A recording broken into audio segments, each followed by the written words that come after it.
बिथांनि सिफुंनि देंखोजोंनो जोंहा जोंनि दतमा आलारि सोरां कृष्टि आफादा जोनोम मोनदों होनना जोङो बेखौ बे समाव आङो बुंथिगोन आरो आङो बान्था बिलाइ बावनो खावलायदों बिथांखौनो आदित्य बसुमतारिनो बिथांनि सिफुंनि देंखो आरो अनामिका आरो आदित्य बसुमतारि बिथांमोननि सानैनि दैदेननायावनो जोंहा आलारि सोरां कृष्टि आफादा दिनै समायना रमायनायै ग्रोम ग्रोम बेवहाय जोंहा जोनोम मोनदों।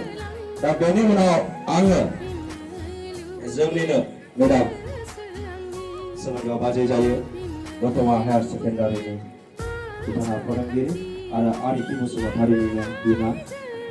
दा बे समाव बिथांखौ आङो बान्था बिलाइनो खावलायहरनाय जाहैदों। ओरै आगदाथिं थानाय साब्रैनो बान्थाखौ बिलाइ खावलायनाय जायो। दा बिनानावनि मुङानो ओरै फार्स्टनिफ्राय हरदो। बिनानावनि मुङा रनुप्रिया ब्रह्म आखाइजों खबबाय थानानै हो नन स्टप। बिनानावनि मुङा उर्मिला ब्रह्म,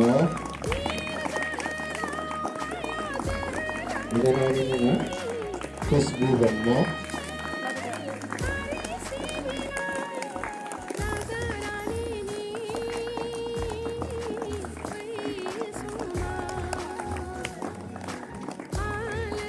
बिनानावनि मुङा गोदेरे ब्रह्म।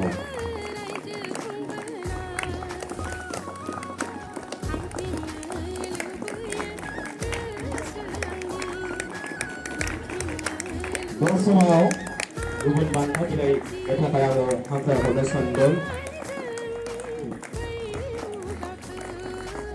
दखनायाव जोंहा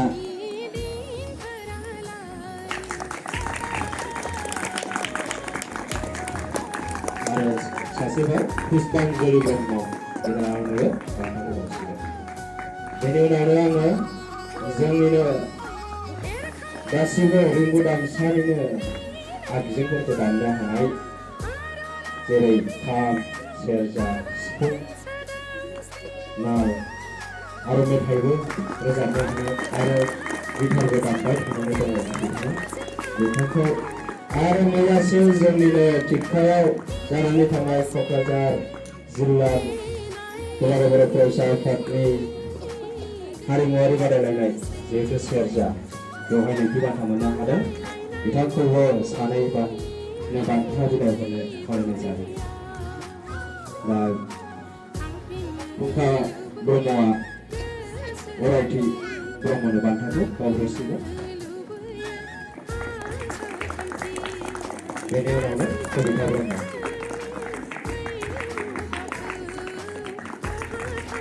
आङो नेहाथारिखौ सासे आलासि जायनि दारै जोङो बान्थाखौ बावो बेखौ खावलायजानो बे समाव लुबैदों। आफादगिरिया बान्था बिलाइनो थाखाय हांख्रायनो खावलायनायलाय बे समाव आङो हांख्रायनो सानदों। बिथाङानो जाहैबाय जोंनि दतमा ज्ञानोदय लाइब्रेरिनि आफादगिरि रिबु ब्रह्म। बिथांखौ बे समाव बान्थाखौ बिलाइनि थाखाय गुरै खावलायनाय जाहैबाय।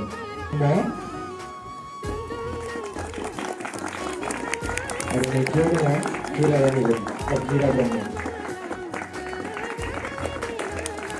गोजोननाय थाबाय बान्था बिलाइ बिथांनिसिम आरो बान्था आजावगिरि बिनानावमोननिसिमबो बे समाव आंनि गोसो गोरबोनिफ्राय बान्था आजावनायनि थाखाय रोजा रोजा साबायखर थाबाय। गोजोन्थों।